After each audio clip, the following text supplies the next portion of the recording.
Dear students, this is Aadya. Welcome back to the channel. आज हम ले रहे हैं 9th क्लास की एक्सरसाइज 6.2 का आखिरी क्वेश्चन यानी कि क्वेश्चन नंबर 5 और जिसकी फिगर मैंने बोर्ड पर ऑलरेडी बना दी है। आइए क्वेश्चन को रीड करते हैं कि क्वेश्चन क्या कहता है।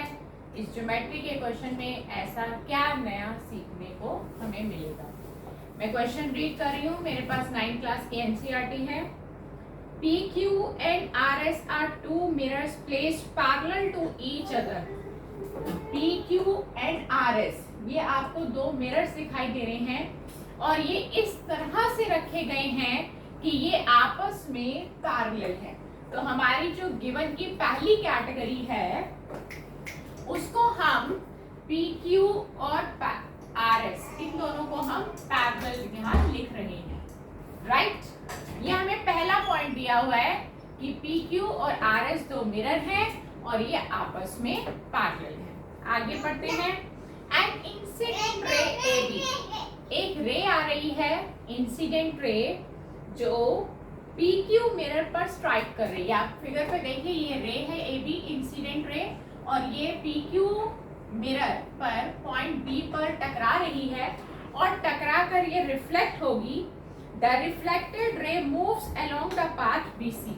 टकराने के बाद इसने इस BC पाथ को पकड़ा और ये रिफ्लेक्टेड रे आ रही है हमारे पास।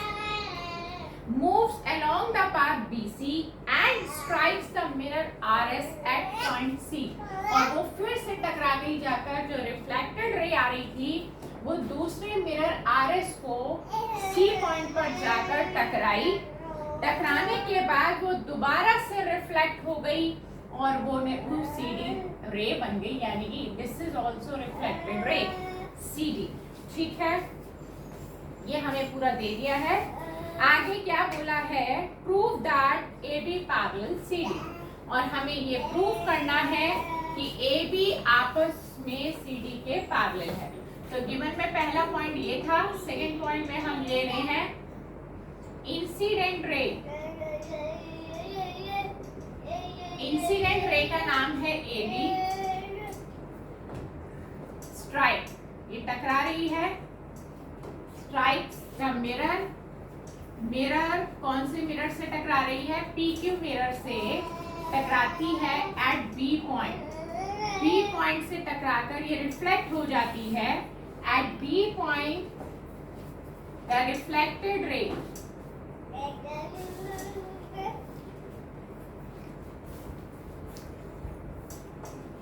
रिफ्लेक्टेड रे है BC और ये टकराती है strikes the mirror.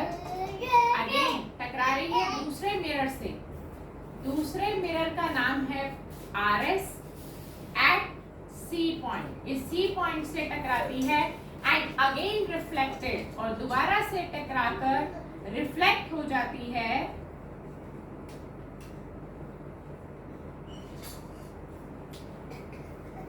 and again reflected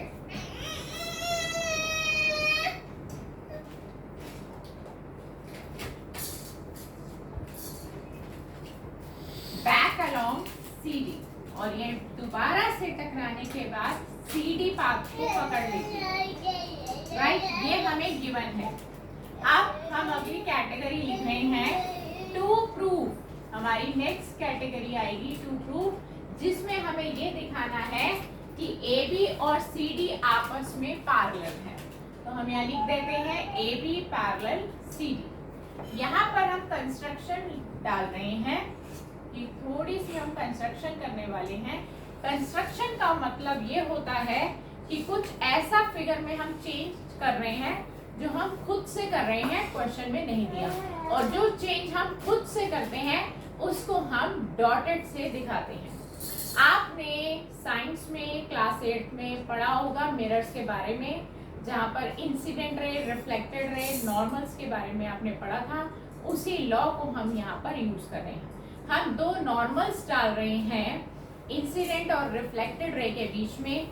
normal हमेशा प्लेन मिरर के साथ मिलकर 90 डिग्री का एंगल बनाता है।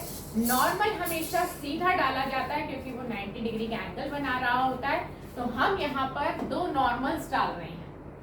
आप ध्यान से देखिए, एक मैंने बी पॉइंट से नॉर्मल डाला है और ये नॉर्मल इस आर एस पे आ रहा है, और दूसरा नॉर्मल मैंने सी पॉइंट से डाला है, ये भी बिल्कुल स्ट्रेट जाएगा,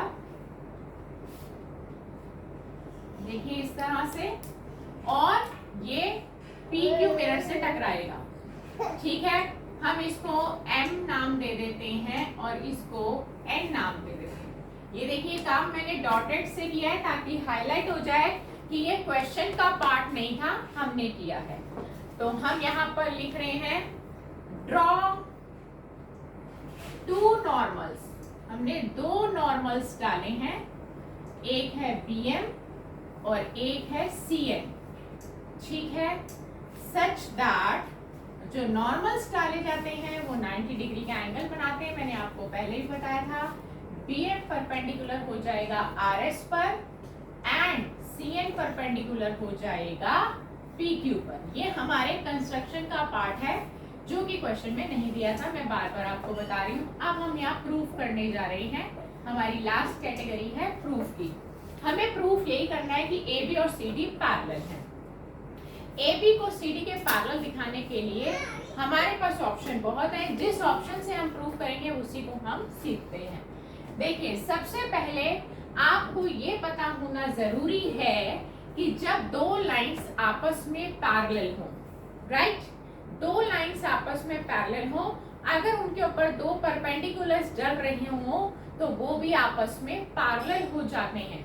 यानी कि बात कर रहे हैं हम BN और CN की, ये अपने अपने मिरर्स के साथ 90 डिग्री का एंगल बना रहे हैं, यानी कि यहाँ पे भी 90, यहाँ पे भी 90, और वैसे भी ये 90 90 180 होता है, क्योंकि कोइंटीरियर एंगल का सम 180 है, इसलिए पैरेलल होंगे।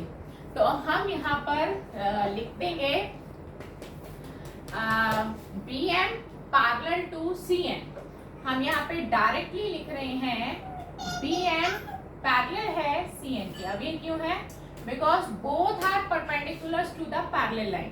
तो इसका रीजन आप दे दीजिए, बिकॉज के लिए आप दो डॉट ऊपर एक डॉट नीचे देंगे, because BM and CN are perpendiculars, क्योंकि ये दोनों परपेंडिकुलर्स हैं, और जब किसी पैरेलल लाइंस पर परपेंडिकुलर्स डाले जाते हैं तो वो आपस में भी पैरेलल हो जाते हैं to the parallel lines,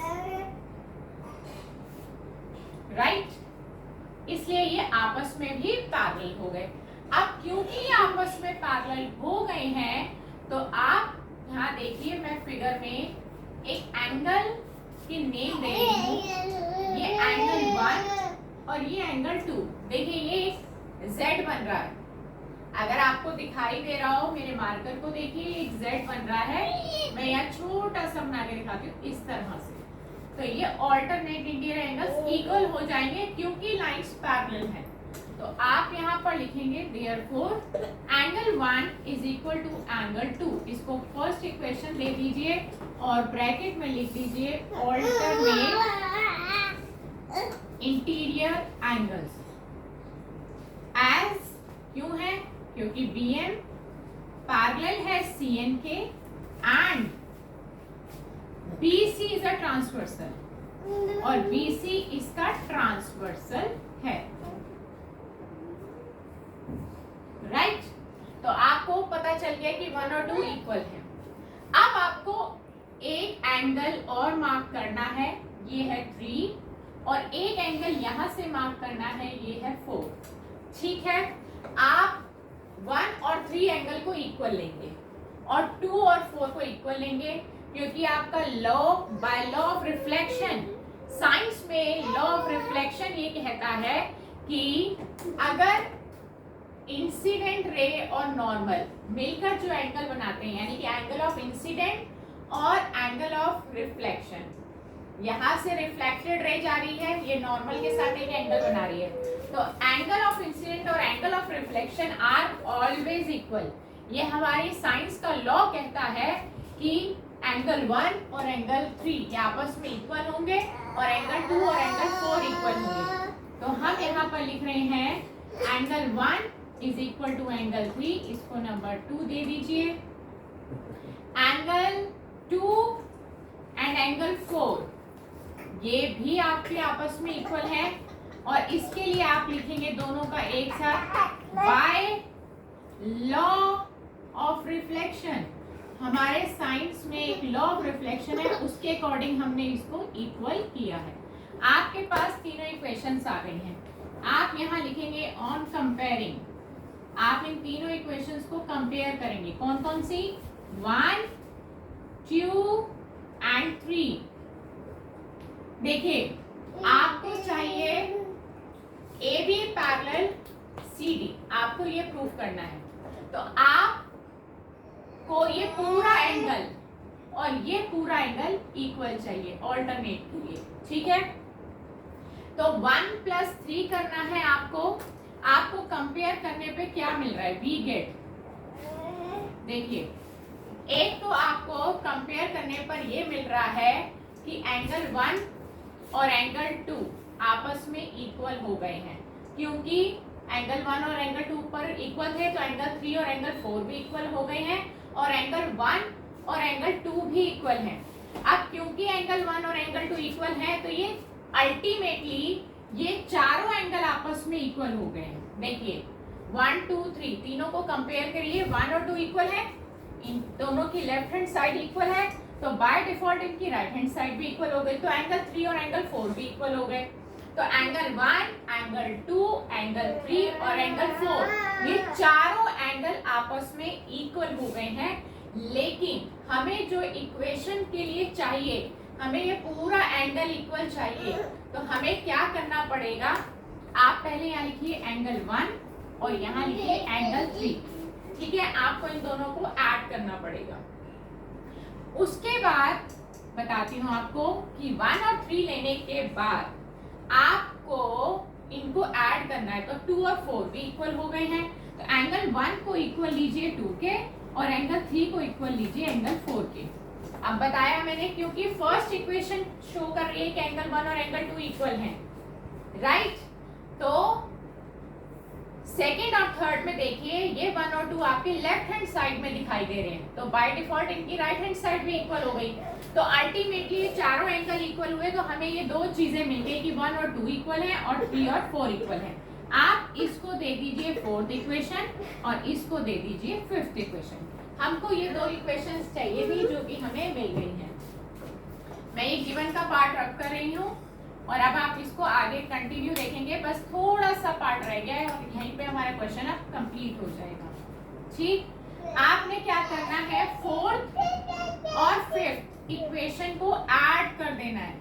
left में लेफ्ट, राइट में राइट, ये कॉन्सेप्ट आपको लेके चलना है। लेफ्ट में लेफ्ट जोड़िए, राइट में राइट जोड़िए। 1 + 3 ये पूरा कंबाइन कर दीजिए तो आ जाएगा एंगल ABC। जब आप फिगर में देखेंगे एंगल 1 और एंगल 3 को जोड़ना है तो मिला क्या, पूरा बड़ा एंगल ABC। और इधर देखिए 2 + 4 जोड़ा तो मिला एंगल BCD, बड़ा एंगल। अब ये क्या है, दोनों एंगल्स, ये दोनों एंगल्स हैं ऑल्टरनेट इंटीरियर एंगल्स। अब क्योंकि ऑल्टरनेट इंटीरियर एंगल्स इक्वल आ रहे हैं तो लाइंस पैरेलल हुई, तो आप लिखोगे because pair of alternate interior angles, जब हमें ऑल्टरनेट इंटीरियर एंगल्स इक्वल मिल जाते हैं तो वो लाइंस ऑटोमेटिकली पैरेलल हो जाती हैं। और लाइन सी AB पैरेलल CD करना था, तो AB पैरेलल हो गया CD के। यही हमें प्रूव करना था और हमारा ये प्रूफ हो गया है। क्वेश्चन यही कंप्लीट हो जाता है।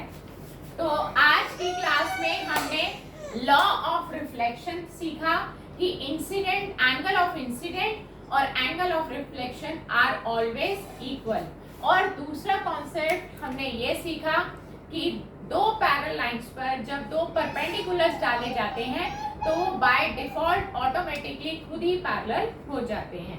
और तीसरा कि अगर ऑल्टरनेट इंटीरियर एंगल्स इक्वल हो तो लाइंस पैरेलल हो जाती हैं। तो इसी क्वेश्चन के साथ हमारा ये चैप्टर यहीं खत्म होता है। नेक्स्ट क्लास में आपसे फिर एक नए क्वेश्चन के साथ मुलाकात करेंगे। Goodbye friends.